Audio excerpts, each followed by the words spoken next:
Good evening.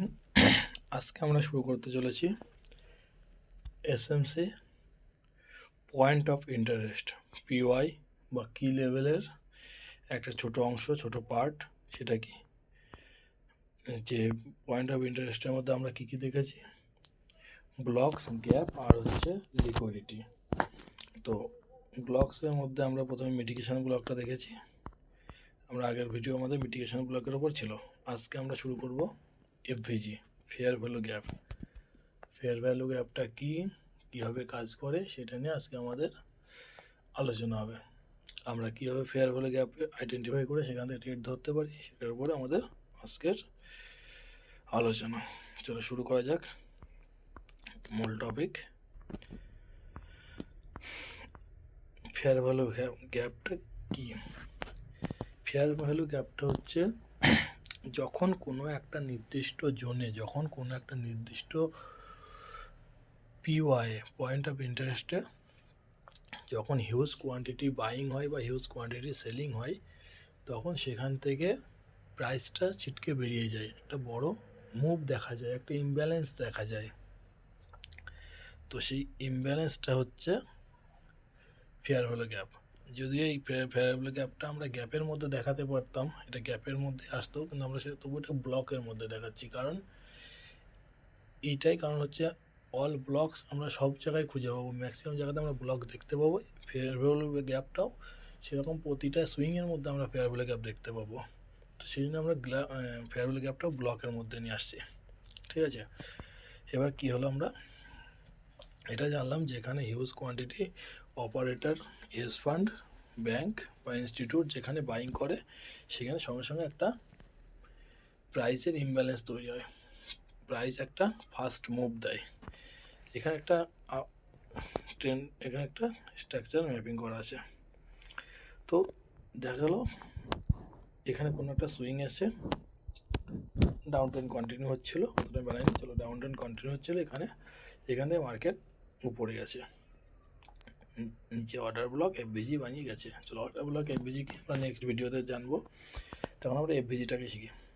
তো market এখান থেকে একটা ডিসপ্লেসমেন্ট দিয়েছে বা একটা বড় গ্যাপ বানিয়ে উপরে উঠেছে। এবার আমরা কি করে বুঝবো যে মার্কেট এই গ্যাপে আসবে আবার এখান থেকে উঠবে, কীভাবে জানবো?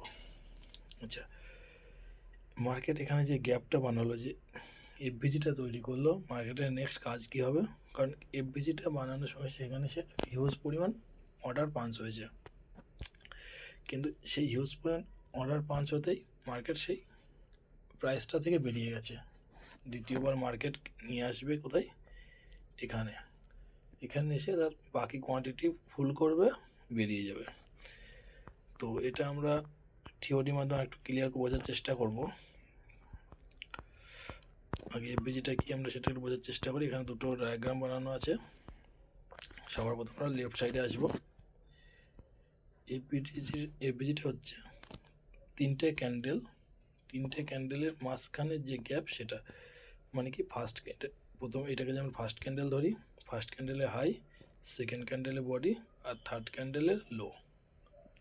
এই হাই আর লো এর মাঝখানে যে গ্যাপ, এটাই হচ্ছে আমার এফভিজি বা ফেয়ার ভ্যালু গ্যাপ। এটা হাটিয়ে দিই, এই যেখানে ভালো দেখলে দেখা যাবে এখানে একটা গ্যাপ তৈরি হচ্ছে, একটা ইমব্যালেন্স তৈরি হচ্ছে। কখনো ট্রেডারের পাওয়ার নেই যে একটা ফুল বডি ক্যান্ডেল তৈরি করে বা একটা মারুবুজু ক্যান্ডেল তৈরি করে। মারুবুজু ক্যান্ডেল তৈরি হবে হামেশা বড় অপারেটর বা হেজ ফান্ড বা বিগ ইনস্টিটিউট দ্বারা বড় ক্যান্ডেল তৈরি হবে। যখনই বড় ক্যান্ডেল তৈরি হবে, আমরা তখনই বুঝতে পারবো ফুল বডি ক্যান্ডেল দেখে যে এখানে একটা বড় অর্ডার পাঞ্চ হয়েছে। এবার আমাদের কনসেপ্টটা কী আছে? যখন এফভিজিটা পেলাম, এফভিজিটাকে বুঝতে পারলাম ফার্স্ট ক্যান্ডেলের হাই আর সেকেন্ড ক্যান্ডেলের লো, এই যে মাঝখানে যে গ্যাপ, এটা হচ্ছে এফভিজি, ফেয়ার ভ্যালু গ্যাপ। এটা হচ্ছে এফভিজি, ফেয়ার ভ্যালু গ্যাপ। এর মধ্যে একটা বোঝার ব্যাপার আছে, যখন তৃতীয় যে থার্ড ক্যান্ডেল, যেটা এফভিজি কমপ্লিট করেছে, এফভিজিটা তৈরি করেছে, এই ক্যান্ডেলের ক্লোজিং যখন এই ফুল বডি ক্যান্ডেলের ভিতরে হবে, এই ক্যান্ডেলটা হাই, তো এটা যখন থার্ড ক্যান্ডেলের ক্লোজিং যখনই আমরা এই ক্যান্ডেলের ভিতরে পাবো, এর হাইয়ের ফার্স্ট সেকেন্ড ক্যান্ডেলের হাইয়ের ভিতরে ক্লোজিং হবে, তখনই আমাদের এখানে একটা ভিউ থাকবে যে মার্কেট যখনই এর পরবর্তী ক্যান্ডেল এখানে আসবে আমরা ট্রেড নেব।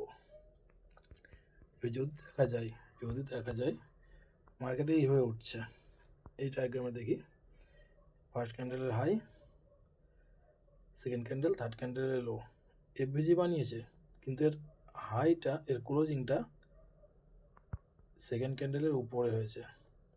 তো এখানে আমার এটাই বোঝার আছে এখানে কি, যেখানে বায়ার্স অ্যাগ্রেসিভ আছে এখানে মার্কেটকে নিচে নামতে দেবে না, ওর উপরে ক্লোজ দিয়েছে। তো সেই ক্ষেত্রে আমরা এই এফভিজিটাকে অ্যাভয়েড করব। আশা করি ব্যাপারটা বোঝাতে পারলাম। যখন আমরা সেকেন্ড ক্যান্ডেল ক্লোজিং, যেটা এফভিজি ক্যান্ডেলটার ক্লোজিং, এফভিজি ক্যান্ডেলের হাইয়ের মাঝখানে ক্লোজিং থাকবে, সেখান থেকে আমরা এফভিজির অপরচুনিটি খুঁজবো।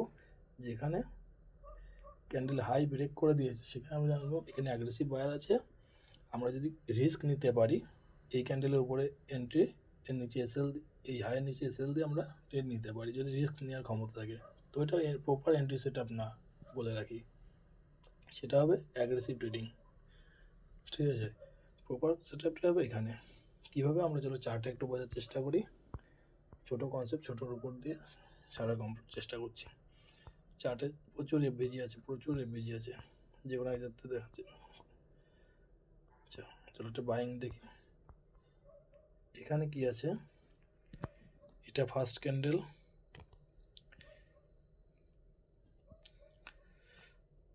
আচ্ছা এখানে দেখো, এখানে নিচের ক্যান্ডেল যদি ফার্স্ট ক্যান্ডেল ধরি, এর সেকেন্ড ক্যান্ডেল, থার্ড ক্যান্ডেল, এখানে কি হয়েছে, এখানে এফভিজি হয়েছে, তাই না, এখানে এফভিজি হয়েছে, কিন্তু মার্কেট এখানে আসেনি। কারণ কি, কারণ যেটা থার্ড ক্যান্ডেল, এটাকে থার্ড ক্যান্ডেল ধরি, থার্ড ক্যান্ডেলটা হচ্ছে এই এফভিজির সেকেন্ড ক্যান্ডেল উপর চলে এসছে, তাহলে এটা আমরা আগে বাদ দিয়ে দেবো। এটাকে ফার্স্ট ক্যান্ডেল ধরলাম, এটা সেকেন্ড ক্যান্ডেল, এটা থার্ড ক্যান্ডেল। আমরা কি দেখলাম, সেকেন্ড ক্যান্ডেলের ভিতরে থার্ড ক্যান্ডেলের বডি ক্লোজিং, এই যে এটাকে যদি এফভিজি ধরি, এই যে মার্কেট পরের বার কী হলো, এই জোনে আসলো, জোন ট্যাপ করলো, মুভ দিল। আমরা যদি কনসেপ্টটা জেনে থাকি, ছোটো টাইম 3 মিনিট দেখছি কেন, তো 1 মিনিটে গিয়ে আমরা ট্রেডটা পাস করতে পারি, এই মুভটা আমরা ক্যাপচার করতে পারি। ঠিক আছে, এটা আপ সাইডে হলো, ডাউন সাইডে দেখার চেষ্টা করি, ডাউন সাইড, চলো একটা পাওয়া গেছে, এটা ফার্স্ট ক্যান্ডেল আমার, এটা সেকেন্ড ক্যান্ডেল, থার্ড ক্যান্ডেলের ক্লোজিংটা, এই যে ক্লোজিংয়ের কোথায় হয়েছে, সেকেন্ড ক্যান্ডেলের ভিতরে, তাহলে এখানকার এফভিজি হয়েছে, এটা আমার এফভিজি, ফার্স্ট ক্যান্ডেলের লো, থার্ড ক্যান্ডেলের high, FVG. Market next time কী করেছে, এফভিজি ট্যাপ চলে এসছে, 1 মিনিটে গিয়ে স্ক্যাল্প সুন্দর করা যায়। আমরা আগের ভিডিওতে এটা জেনেছি, যত বড় টাইম ফ্রেম তত বড় ম্যাগনেট, তত বড় পাওয়ার। তো আমরা ছোটো টাইম ফ্রেম দেখছি মানে সেখানে আমরা স্ক্যাল্প করবো, 3 মিনিট 5 মিনিটে যদি আমরা এফভিজি দেখি সেখানে আমরা 1 মিনিটে গিয়ে স্ক্যাল্প করবো। আর যদি বড় টাইম ফ্রেম দেখি সেখানে কি আমরা বড় ট্রেড আইডেন্টিফাই করবো। তো দেখি আরও 2-1টা দেখানো যায় নাকি, অন্য কনসেপ্ট কাজ করেছে। এখানে একটা কনসেপ্ট আছে, এটাকে বলে অ্যাডভান্স অর্ডার ব্লক, মাঝখানে একটু টাচ দিয়ে রাখলাম, পেলাম যেহেতু। অ্যাডভান্স অর্ডার ব্লক কি পরে দেখিয়ে দেবো। অ্যাডভান্স অর্ডার ব্লকটা হচ্ছে যে কোনো সুইং, এখান থেকে একটা সুইং, পুরো সুইং, তো যে কোনো সুইংয়ের মাঝে ডিফারেন্ট কালার ক্যান্ডেল, এখানে সুইংটা আছে গ্রিন ক্যান্ডেল, এর মাঝখানে ডিফারেন্ট কালার ক্যান্ডেল হচ্ছে রেড, এটা হচ্ছে অ্যাডভান্স অর্ডার ব্লক। মার্কেট যখন অ্যাডভান্স অর্ডার ব্লক ট্যাপ করবে বেরিয়ে যাবে। অ্যাডভান্স অর্ডার ব্লকের কনসেপ্ট এসে তখন আমরা ভালো করে এটা বোঝার চেষ্টা করব।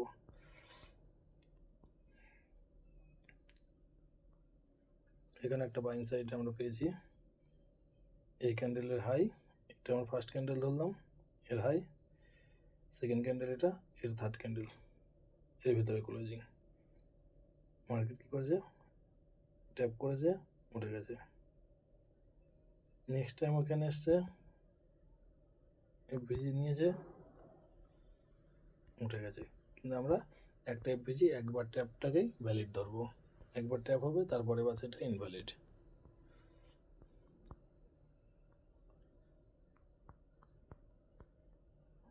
একটা লেগের মধ্যে অনেক এফভিজিও থাকতে পারে।